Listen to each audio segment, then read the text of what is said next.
I'm Veronica Dudo. Tonight on EWTN News Nightly, rejected proposal as Iran turns down a U.S. peace plan. President Trump tells the country to get serious. What's next in the war with Iran? Tech trouble. A jury hands down a major decision for tech giants Meta and Google. What this means for internet safety for teens. Canceled celebrations as Middle East Christians are caught in the crossfire from the war. Holy Week celebrations look very different this year. Plus, back to the roots. We take you to the island where the very first Mass was celebrated in the U.S. These stories and more tonight. From EWTN, the Global Catholic Network, this is EWTN News Nightly. Thank you for being with us on the feast day of St. Margaret Kiltherow. Our top story tonight, President Donald Trump meets with his cabinet and provides an update on the war with Iran. It's still not certain whether diplomacy or war is in the immediate future. President Trump said Iran has the chance to permanently abandon their nuclear ambitions and to chart a new path forward, adding that if they don't, we're their worst nightmare. White House correspondent Owen Jensen reports. Owen. And Veronica, good evening to you. I want to share something with you. Developing late this afternoon, President Donald Trump posting on Truth Social that he is pausing the period of energy plant destruction, his words, by 10 days to Monday, April 6. Meantime, here's more of what happened in that cabinet meeting today.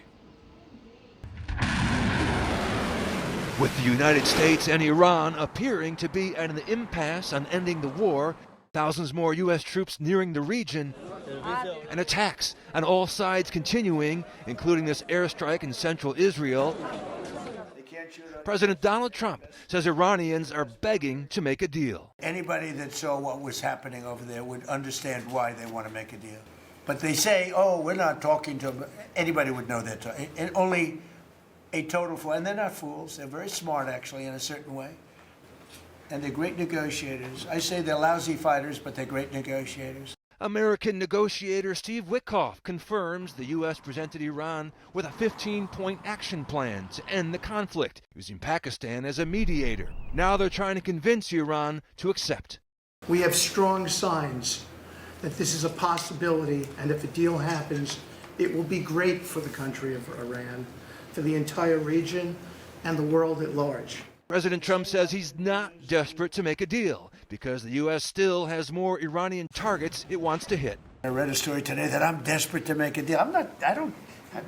If I was desperate, he'd be the first to know. Pete, let's get the hell out of there. I'm the opposite of desperate. I don't care. Many of Iran's top officials, including their supreme leader, killed. They're all gone because they didn't make a deal and because they're sick people. They're really sinister, sick people. Secretary of State Marco Rubio says it is an unacceptable risk for the world to allow Iran to get nuclear weapons. The people that run this country are radical Shia clerics. These are religious fanatics. Look what they are doing now. At their weakest point, this is the weakest Iran has ever been, and look at what they're doing. They're attacking embassies. They're attacking hotels. Imagine what these people would do if they had a nuclear weapon. And Veronica, President Donald Trump also revealed today that Iran offered a present to the United States. That present, 10 oil tankers now sailing through the Strait of Hormuz, Pakistani flagged. Veronica? Oh, and at the cabinet meeting today, Vice President J.D. Vance discussed the upcoming Easter holiday? Yeah, absolutely. That's right. He said he's keeping in mind American service members now overseas fighting who are Christian, who are about to enter the holiest week on the Christian calendar. He wished them a blessed Holy Week and Easter. And Veronica, I'll send it back to you in the studio. Thank you, Owen. With the Department of Homeland Security hitting the 41-day mark under the latest shutdown, TSA lines at airports are only getting longer and frustrations continue to rise. The pressure is intensifying for Congress to come to an agreement. So what's the latest on bipartisan negotiations? Let's check in with Capitol Hill correspondent Eric Rosales. Eric, the stress is very real for TSA agents. Are they any closer to getting paid? Yeah, it has been a very tough time for TSA agents. Veronica, good evening to you. I wish I had better news. Earlier this week, it looked like an agreement could actually happen, but now it appears that both sides are digging in for the long game. Right now, the sticking points for Democrats is they want to fund TSA and the rest of DHS, but not ICE enforcement operations. They are still demanding that ICE agents not wear any masks and must obtain judicial warrants in order to make arrests. I did speak one-on-one with Senate Majority Leader John Thune, who tells me Democrats are simply bowing down to their base and playing politics. These people are anti-law enforcement. This is a defund the police party and a very far left party. And that's the dominant voice in the Democrat conference right now in the Senate, and that's why I think they have been so reluctant to come to the table and make a deal. Leader Thune says Republicans are willing to negotiate ICE reforms, but only through the reconciliation process, which won't need Democrat votes to pass. But he adds Democrats are now moving the goalposts and want more, like not removing those who overstay their visas unless that person committed a serious crime. The chief Republican negotiator says that's a non-starter. We are not going to put any type of guardrails on an agency they're unwilling to fund. I mean, that is absolutely absurd. So if you would like to talk about guardrails that you would like to see, well, then let's fund that agency. But Democrats say without true ICE reforms, no deal is possible. I'd like us to land in a place where we get lasting reforms to how ICE isn't conducting itself within the United States, but it matters how it's written. It's got to apply to all sources of funding, both appropriations and reconciliation funding. One thing's for sure, Congress is feeling the pressure from constituents. With hours-long lines at airports and TSA agents missing yet another paycheck, over 500 agents have left the agency. Officials say it takes over a year to recruit and train a new TSA agent, so even if a deal is reached, delays will continue for quite a while. Well, Congress is still working on a deal to end the shutdown. We're hearing some late-breaking news from the White House that President Trump will make an announcement very soon. It's expected that he will take some sort of executive action to solve the shutdown of TSA. Also, Republicans are moving quick to draft a second budget reconciliation bill.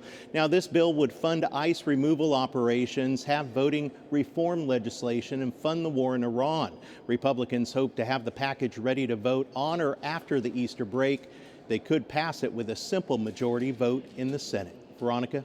Eric, I also understand Senate Democrats defeated an amendment that requires voters to show ID when casting ballots in person or when voting by mail. That is correct. It was interesting. The amendment was brought to the floor by Senator John Husted, Ohio's former Secretary of State. Not a single Democrat voted for it, despite Senator Schumer actually previously saying just even yesterday that voter ID is needed for safe elections. All Democrats ended up following Senator Schumer's lead and voting against it. The voter ID requirement for election is a core piece of Republican-led Save America Act legislation, which the Senate is debating this week. Now, Senator Husted said that he wanted to put this single measure to the floor so that the American people could see Democrats' true colors, but it's going to be interesting to see if Democrat voters are paying attention. Ousted Venezuelan dictator Nicolas Maduro was back in Manhattan in court today fighting to have his narco-terrorism case dismissed. U.S. prosecutors argued Maduro plundered Venezuela's wealth and should not be able to use that money to pay his legal fees. Maduro's lawyer argued he has the right to pay for his defense. The judge said he would not toss out the case based on the fight over legal fees, but did not set a date for trial. Outside, protesters clashed as emotions ran high over the former leader's capture. A decision on the funding dispute is expected soon, even as President Trump warns more charges are on the way. In a huge shift for sports, the International Olympic Committee has announced a sweeping new policy on female eligibility that effectively bans biological males from competing in women's categories at the Olympic Games. The decision was finalized during a high-level board meeting. Moving forward, a genetic testing protocol is mandatory mandatory for all athletes entering female divisions. This is a departure from previous framework that focused primarily on testosterone levels. Now the criteria for female eligibility has shifted to biological and chromosomal markers. The policy will begin for the 2028 Olympics in Los Angeles. The policy that we have announced is based on science, and it has been led by medical experts with the best interests of athletes at its heart. The scientific evidence is very clear. Male chromosomes give performance advantages in sports that rely on strength, power, or endurance. At the Olympic Games, even the smallest margins can be the difference between victory and defeat.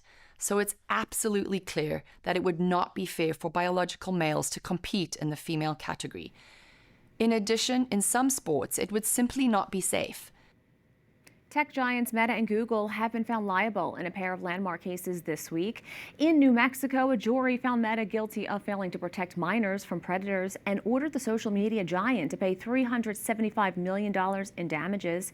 In a separate case in Los Angeles, Meta and Google-owned YouTube were found liable for intentionally addicting a teen and harming her mental health. The companies ordered to pay a total of $300 million in damages. In both cases, Meta and Google say they plan to appeal the decision. Joining me now is Oz Sultan, Chief Strategy Officer of the Sultan Interactive Group. Great to have you back on.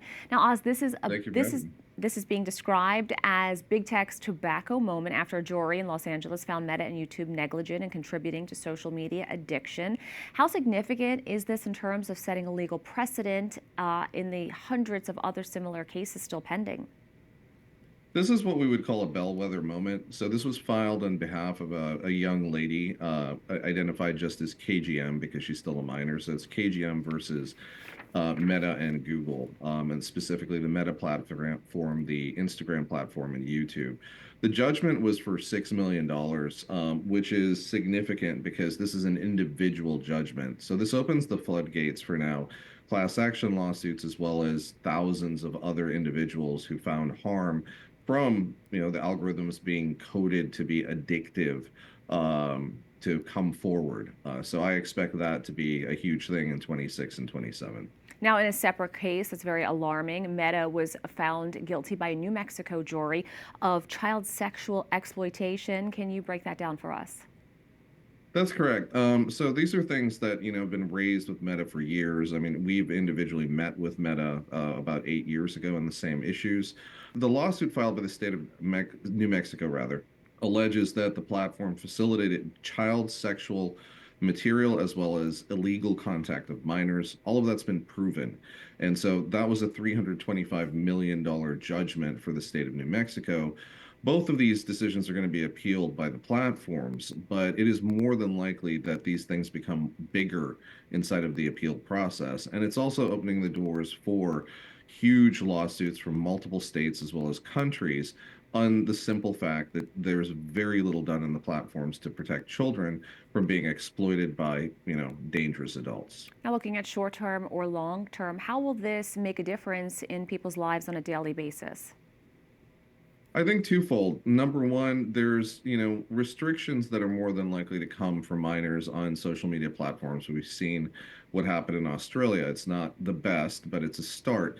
And then I think secondarily, there are more than likely guidelines to be coming out alongside, the age verification legislation for operating systems in California and the state of New York.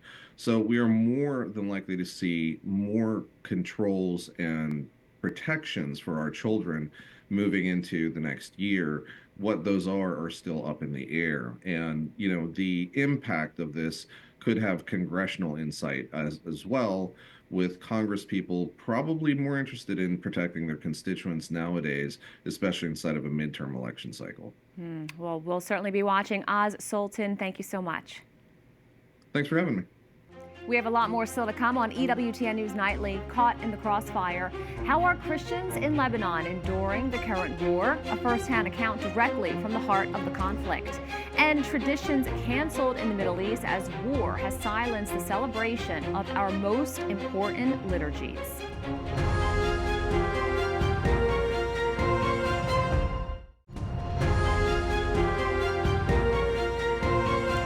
Hostilities continue among the U.S., Israel, and Iran. A second battle is being waged against Hezbollah in Lebanon. Christians living in the country say they're now caught in the crossfire. Joining us now is Mona Lisa Freja, a Lebanese journalist and writer. Mona Lisa, thank you so much for joining us today. First, can we begin with you explaining to us what it's like to live on the ground for people there in Lebanon right now? First, thank you. Thank you for having me. Actually, right now, it feels like we are being held hostages here in Beirut, here in Lebanon. The people of Lebanon did not choose this war. They are not part of the decision that led to this war. Hezbollah has effectively dragged the country into a conflict that has nothing to do with the interests of the will of the Lebanese people. Lebanon was not prepared for this war. That's why we are seeing people displacements all across the countries, living on the streets, living in tents, and certainly it happened without the consent of the Lebanese government. People feel trapped, caught between forces far bigger than them, with no control over their fate. That's what it seems like living in Lebanon right now. And I wanted to ask you about the Israeli bombings. Hezbollah has been described as a proxy group for Iran, also a terror organization. Are they using Christians here in the villages almost as human shields? In fact, Hezbollah is hiding between civilians, wherever they are, Muslims, Christians, from any communities. They are hiding between civilians. They are shelling, or they are firing their missiles from inside Christians' villages. That's why you feel like Christians are collateral damage in this war. They are caught between two fires, between Israel and Hezbollah. What message would you like to give to world leaders about what you're facing right now? I think the international communities should raise up their voices against Hezbollah, against what's happening in Lebanon. Lebanese are feeling ignored, or their voice are not heard. The whole international community are much more concerned about the war happened between Iran and Israel, the targets targeting Israel or targeting the Gulf region. Mona Lisa Freja, our prayers are with you. Please stay safe. Thank you so very much. As Christians across the globe prepare to celebrate Holy Week, some of the most beloved traditions in the Middle East are being upended or canceled due to the war. EWTN News' Rodi Sher reports from Iraq. For Christians in the Middle East, Palm Sunday and Easter are usually among the most joyful days of the year. They are a public celebration of faith with procession prayers and entire community gathering in the streets. But this year, in some places, those familiar scenes will not happen. According to a statement released by the Latin Patriarchate of Jerusalem, the traditional Palm Sunday procession from the Mount of Olives into Jerusalem has been cancelled this year because of the war.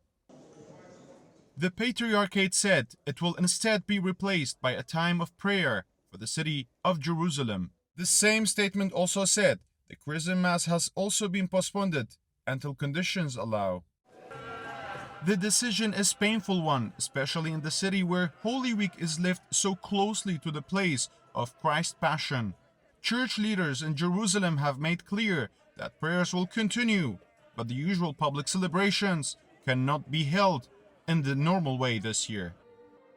In Iraq, the changes are also significant. According to the Syria Catholic Archdiocese of Mosul, Palm Sunday celebrations are being kept inside the churches, and the usual large outdoor processions will not take place. The Archdiocese also cancelled Easter congratulatory receptions, citing the security situation surrounding the wider conflict in the region.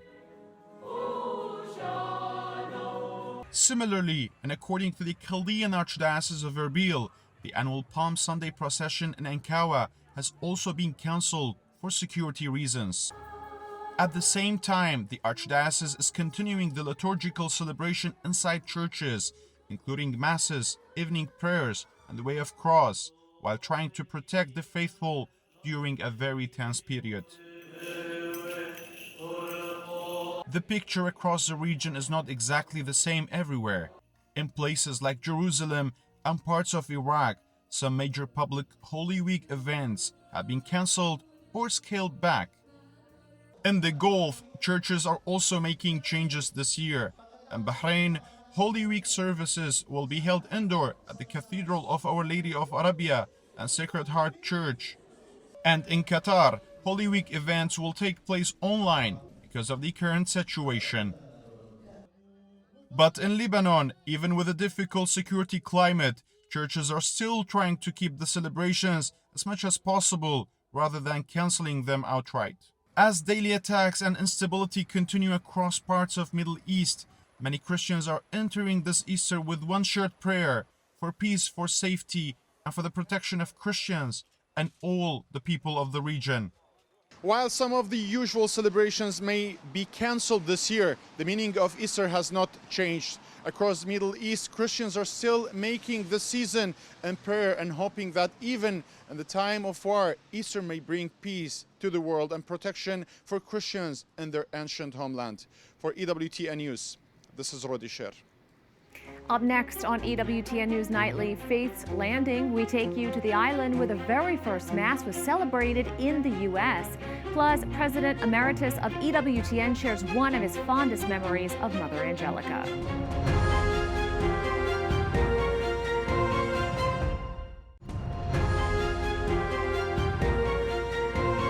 Nearly 400 years ago, a group of Catholic pilgrims landed on a tiny island in the Potomac seeking a safe haven. Today, that small stretch of land is known as the birthplace of religious freedom in America. Roselle Regis takes us to St. Clement's Island, where history and the Mass is coming to life. Almost 400 years ago, the first group of Catholic pilgrims set off on the feast day of St. Clement, fourth Pope and patron saint of mariners. They arrived here on the Feast of the Annunciation, March 25, 1634, and took possession of the land. So when they landed, one of the first things they did was proclaim Mass, because it was a place that Catholics could finally practice freely and openly and safely. It was a first in the English-speaking colonies, now commemorated with a 40-foot stone cross. Meet local historian Karen Stone. We know the exact Mass they said. We know the names of the priests. We know they were Jesuits. So when we recreate that Mass, we have Jesuit priests. We say the same Mass that they did, and we have it on the island where they did. Stone showed us a painting completed in 1984 depicting that Mass, celebrated by Jesuit Father Andrew White. And it is because of that first Catholic Mass, St. Clement's Island is also known as the birthplace of religious freedom in the United States.